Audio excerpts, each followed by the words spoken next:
Melalui kajian pada pagi yang berbahagia ini, dengan menyampaikan segala puji serta syukur pada Allah Subhanahu wa Ta'ala atas segala rahmat dan nikmat-Nya, sehingga kita pada pagi yang berbahagia ini, pada pagi yang berkah ini, kita sama-sama hadir di ruangan masjid yang amat mulia ini dalam rangka beribadah kepada Allah Subhanahu wa Ta'ala, yaitu melaksanakan sholat berjamaah. Selawat dan salam kita sajikan kepada junjungan besar Nabi Muhammad sallallahu alaihi wasallam, pada keluarga dan sahabat beliau sekalian. Hadirin sidang jamaah yang dimuliakan Allah Subhanahu wa Ta'ala, saya sangat terharu, bahagia, dan bangga pada pagi yang berbahagia ini, karena sama-sama kita saksikan di antara kita, para kita, dengan pejabat pemerintah, dalam hal ini pejabat TNI Polri, SKPD dan masyarakat Bapak Ibu, hadir untuk memberi undangan Allah Subhanahu wa Ta'ala sholat berjamaah. Sholat berjamaah subuh merupakan satu ibadah yang sangat berat dilakukan oleh manusia. Satu ibadah yang sangat berat dilaksanakan oleh masyarakat banyak. Namun itu mampu dilaksanakan oleh orang-orang yang beriman kepada Allah Subhanahu wa Ta'ala, orang-orang yang beramal soleh kepada Allah Subhanahu wa Ta'ala. Mereka pun mampu melaksanakan. Dalam satu hadis Nabi bersabda, Imam At-Tirmidzi, laisa sholatun asqala 'ala al-munafiqina min sholatil fajri wal 'isya law ya'lamu an-nasu ma fihima la'atawna wal haqwan. Tidak ada satu sholat yang sangat berat dilakukan oleh orang-orang munafik daripada sholat isya dan sholat fajar, yaitu sholat subuh. Sholat berjamaah isya, sholat berjamaah subuh, ini merupakan sholat yang sangat berat dilakukan oleh orang-orang munafik. Kenapa seperti itu Bapak Ibu sekalian? Pada waktu Nabi masih hidup, waktu isya itu sudah gelap, tidak ada lagi penerang, apalagi pada waktu tidak ada listrik, lampu hanya sederhana. Karena tujuan daripada orang-orang munafik sholat adalah untuk menampakkan kepada orang lain. Sementara isya dan subuh dikerjakan dalam suasana gelap. Makanya mereka tidak mampu melaksanakan. Namun Rasul mengatakan, "Lau ya'lamu an-nasu ma fihi la'atawna walau taqwan." Andai kata manusia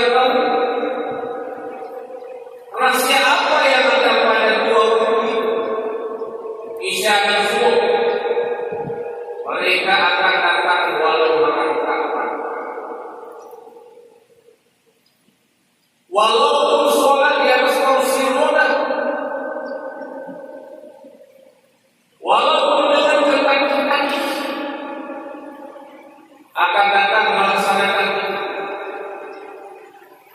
namun saya meskipun saya banyak saudara-saudara kita yang belum memahami. Padahal yang sesungguhnya jika kita absen daripada sholat subuh, kita akan menangis kepada Allah Subhanahu wa Ta'ala, karena rahasianya dan persiapan sungguh sangat besar kepada kita muslim. Raka'atain al-fajr khairun min dunya wa ma fiha. Hanya 2 rakaat sholat fajar, hanya 2 rakaat sholat fajar itu lebih utama daripada dunia dan seisinya. Itu baru sholat sunat fajar. Coba kita bayangkan dengan sholat subuh berjamaah muslimin yang berbahagia.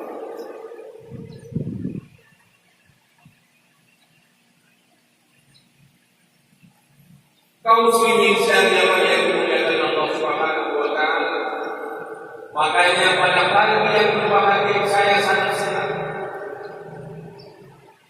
Saya sangat bangga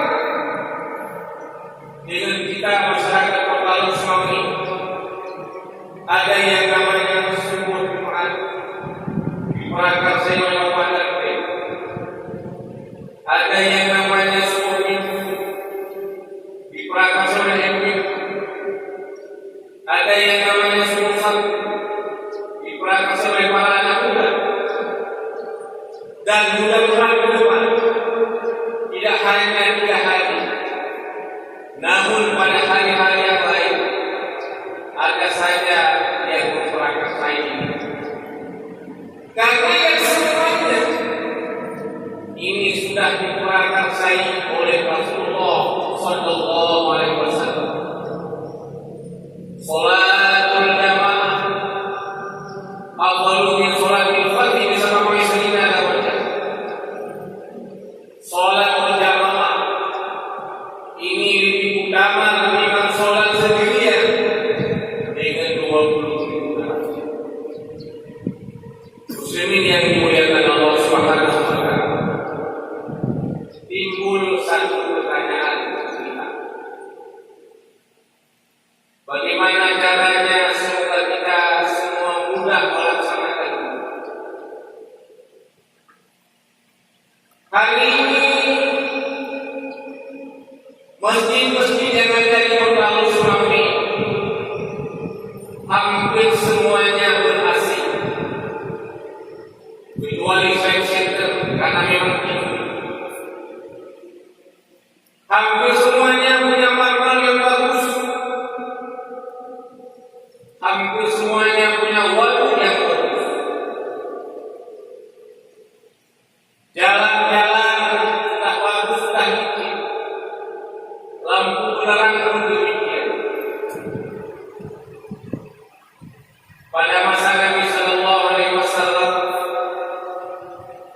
salah seorang sahabat yang beliau adalah tunanetra, beliau buta, Ibnu Ummi Maktum. Beliau bertanya, ya Rasulullah, dengan kondisi saya seperti ini, apakah saya bisa sholat di rumah? Saya buta, rumah saya belum masjid jauh, bahkan di perjalanan ada binatang buas yang saya takuti. Otomatis pada waktu itu tidak ada waktu melarang jalan. Ya Rasul, apakah saya bisa sholat di rumah? Ketika itu Nabi menjawab dengan satu pertanyaan, apakah Anda mendengar azan? Naam, saya mendengar azan.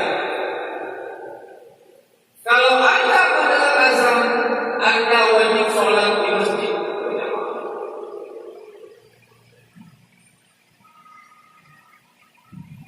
Ya Rasulullah, dari mana pula kita bisa sholat di rumah? Dua. Yang pertama Anda sakit, dan yang kedua Anda takut. Kalau tidak sehat, sama dengan tidak boleh sholat di rumah. Ini kondisinya buta jauh ada tidak puas maka tidak ada lampu penerangan. Coba kita bayangkan yang situasi seperti ini. Kita tidak buta, jalan licin, penerangan bagus, bahkan aman, nyaman, adem, ayem. Kenapa pula kita sholat di rumah? Makanya sholat di rumah itu adalah fasilitas kepada orang-orang yang kosong, orang yang sakit, dan orang-orang yang takut di perjalanan. Makanya pertanyaan kenapa kita tidak mampu? Mungkin ada sesuatu yang agak jauh. Ada satu kekuatan yang luar biasa, Bapak Ibu sekalian. Yang pertama kekuatan iman. Kekuatan iman seseorang bisa mengalahkan kekuatan yang lain. Sebagaimana kuatnya Ali Badar dan Nabi Uhud, kuatnya iman para sahabat-sahabat yang berdua, kekuatan itu bisa mengalahkan semua. Yang kedua, kekuatan halal yang ada di dalam. Ketika kita mengkonsumsi makanan yang halal, ketika makan minum daripada makanan sumbernya yang halal, Allah akan memberikan kekuatan yang paling dahsyat kepada kita muslimin sekalian. Kullu lahmin wa damin nabata minal haram. Kullu lahmin wa damin nabata minal haram, fannaru awlami. Tiap-tiap daging dan darah yang sumbernya daripada yang haram, maka nelayan, maka neraka sangat layak. Apa saja yang kita konsumsi muslimin, Bapak Ibu sekalian, akan menjadi darah, akan menjadi daging. Apakah yang kita konsumsi itu langsung daripada zat yang haram? Misalnya kita makan babi, kita makan daging dan lain sebagainya. Atau yang kita konsumsi itu adalah beras, sayur-sayuran, ikan, kambing, ayam. Namun uang yang kita peroleh untuk konsumsi itu daripada uang yang haram, itu sama dengan kita konsumsi haram. Fannaru awlami, maka neraka sangat layak. Jika Rasul mengatakan kepada kita itu adalah neraka yang sesungguhnya, maka tidak timbul semangat untuk beriman, untuk beramal kepada Allah Subhanahu wa Ta'ala. Walaupun kita kuat di sini fisik, kita bisa lomba lari, kita bisa berolahraga, dan sebagainya, tapi lemah, lumpuh dan sujud kepada Allah Subhanahu wa Ta'ala. Kenapa? Karena makanan, minuman, pakaian yang kita makan, yang kita gunakan, sumbernya daripada yang haram. Malah Allah Subhanahu wa Ta'ala tidak akan terima doa yang kita baca kepada Allah Subhanahu wa Ta'ala. Otomatis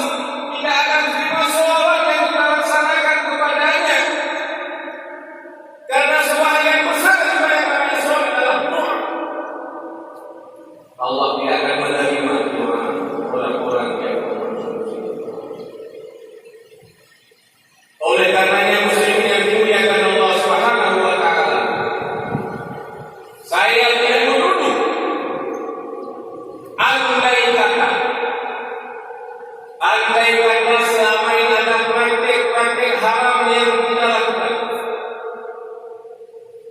dengan bermacam-macam cara, di instansi mana kita bekerja,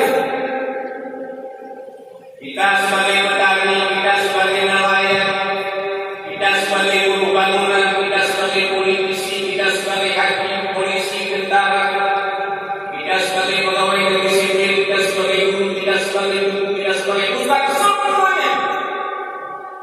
Kalau memang selama ini dalam praktek haram yang sedang berjalan, yang sedang kita berhentilah.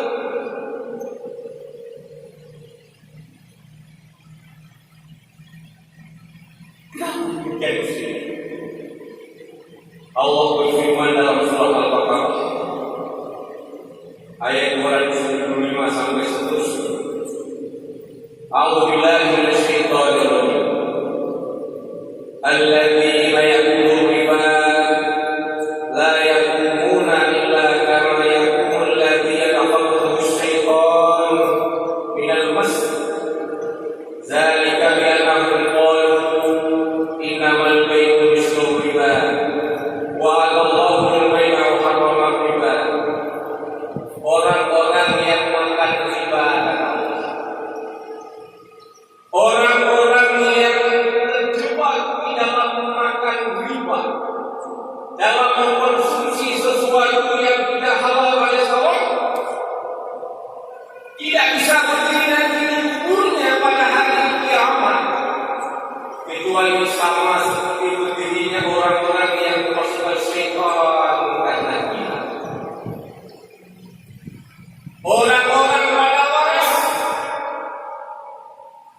didampingi oleh Nabi Sallallahu Alaihi Wasallam.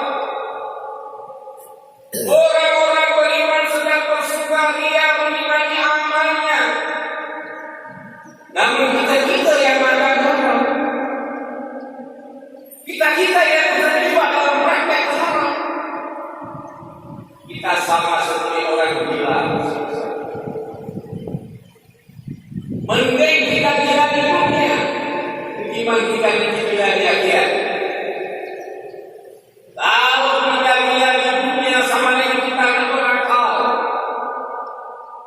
nanti pada hari kiamat langsung dijerumuskan di surga. Kalau kita gila di akhirat sekalian, di dunia kita berdasi, di dunia kita lengkap dengan pakaian dinas, di dunia kita hebat sebagai politisi unggul, di mana-mana kita didengar, punya dasar bawahan, punya rudal, punya sundal sebagainya. Namun di akhirat kita banyak orang gila. Kenapa? Zalika bi'annahum qalu, karena mereka orang-orang yang makan riba itu berkata, innamal bay'u mislu riba, jual beli itu adalah sama dengan riba. Praktek jual beli sama dengan praktek riba yang dikatakan oleh mereka. Padahal Allah jelas mengatakan kepada kita, wa halallahu al-bay'a wa harrama riba. Allah sudah menghalalkan jual beli dan mengharamkan riba. Kita bisa mencontohkan contoh kecil. Anggapan mereka, ketika kita membeli utang seseorang dengan 1.000 perak, kita beli 1.200, sama dengan kita untung 200. Jika kita beli minuman mineral 1.000 perak, kita jual 1.200, kita sama-sama untung 200. Mereka menganggap sama. Tapi muslim sekalian, Allah mengharamkan riba dan Allah menghalalkan akan jual beli. Faman ja'ahu maw'idatun min rabbih fantaha falahu ma salaf. Maka apabila datang kepadanya mau'izah, apabila datang kepada orang-orang yang mengkonsumsi riba oleh mau'izah, pelajaran dalam ayat ini, Mengingatkan datang kepada Tuhannya. Fantaha lalu berhenti. Ketika akan mendengar wasiat tentang riba berhenti. Cukup sudah. Tidak akan melakukan lagi. Kalau masalah maka bunyinya apa yang sudah dilaksanakan. Wa amru ila Allah, dan usahanya kembali kepada Allah Subhanahu wa taala. Semoga Allah akan mengampuni kita yang sudah terlibat selama ini, namun kita hentikan dan kita kembali kepada jalan yang benar. Namun Bapak Ibu yang dimuliakan Allah Subhanahu wa taala, wa man 'ada fa ulaika ashabun nar hum fiha khalidun. Siapa saja yang mengulangi lagi, siapa saja yang mengulangi lagi kepada praktik riba, siapa saja yang mengulangi kepada makan riba setelah datang mau'izah, setelah datang pelajaran, mendengar tausiah, mendengar ceramah, fa ulaika ashabun nar, maka mereka itu adalah penghuni neraka. Mereka adalah penghuni neraka. Hum fiha khalidun. Mereka itu adalah kekal di dalam. Setelah masuk neraka, kenapa kekal di dalamnya? Kenapa kekal dalam neraka orang-orang yang makan riba musuh sekali? Karena orang ini sudah menganggap halal. Jika kita menganggap halal sesuatu yang haram, kita akan jadi korban. Ketika kita korban, khalidina fiha, kekal di dalam neraka. Nauzubillah min dzalik. Oleh itu muslimin yang dimuliakan Allah Subhanahu wa taala, Allah melanjutkan pada ayat berikutnya. Yumhaqullahu riba. Allah Subhanahu wa taala menghapuskan akan riba. Maksudnya tidak ada berkah. Kalau ada rezeki yang kita dapati daripada jalan-jalan riba, jalan kolusi, jalan korupsi, jalan nepotisme, jalan-jalan yang lain, dengan berbagai cara yang dilakukan oleh orang-orang yang praktek riba, Allah hapuskan keberkatan. Apa keberkatan itu sekalian?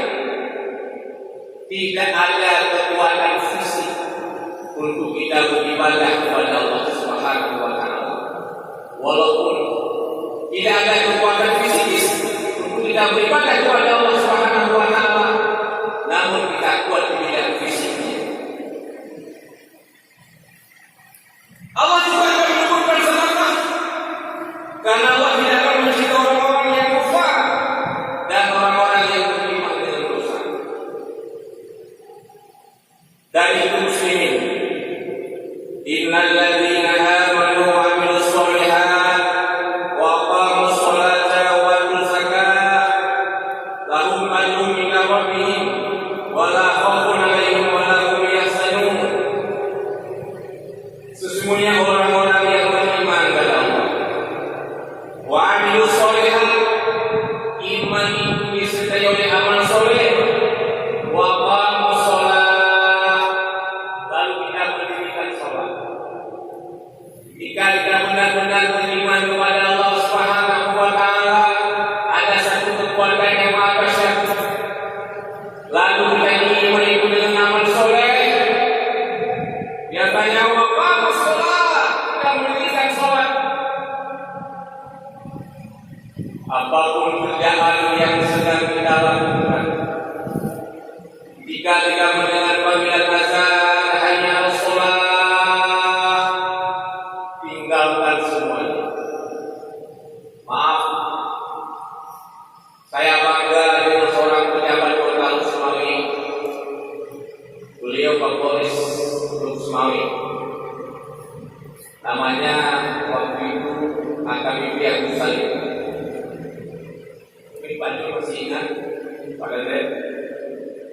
Satu ketika kami ramai-ramai para ulama, pejabat, semuanya kumpul di aula IFI di Okara. Ada satu masalah yang sedang kita bahas. Kemudian yang terakhir, Bapak Kapolres, Bapak Agus Salim, beliau sebagai pemateri, sedang dia menyampaikan materi, baru 10 menit Pak, langsung ada suara azan.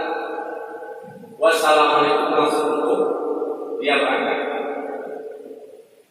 Langsung berangkat. Ini bukan sejarah, langsung saya saksikan. Mungkin semua ada yang saksikan itu. Beliau langsung meninggalkan ruangan pergi kursi berruangan.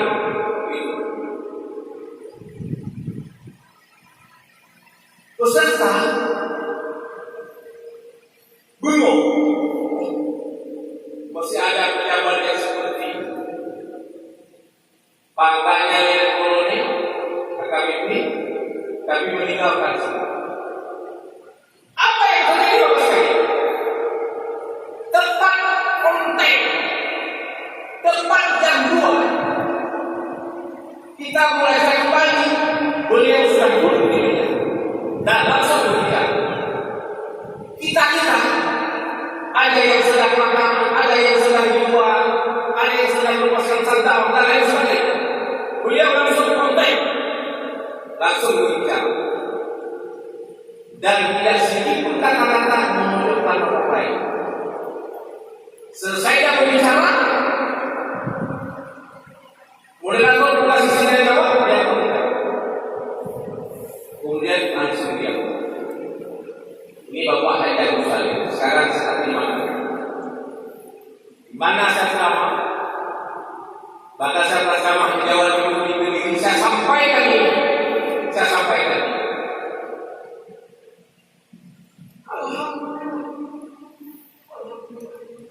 Kita mohon kepada Allah Subhanahu wa Ta'ala kapan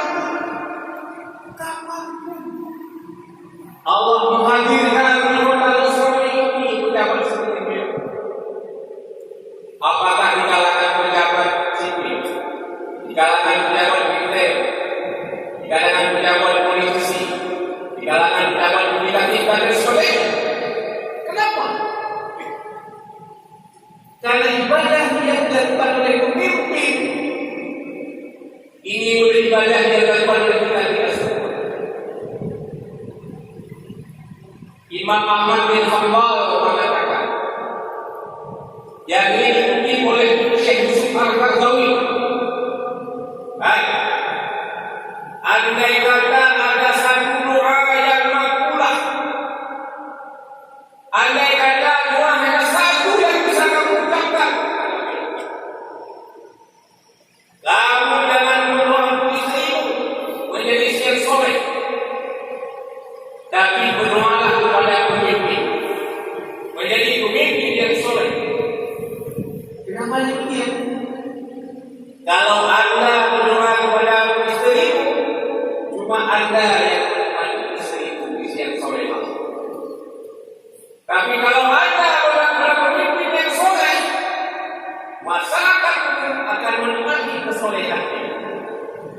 Di antaranya mengajak ibadah yang seperti ini. Wajib zakat, dan mereka akan zakat. Lalu majuhu bagi mereka mendapat pahala pada Tuhannya, wala khaufun alaihim wala hum yahzanun, dan mereka tidak takut, mereka pula tidak takut sekali. Semua kita memahami hari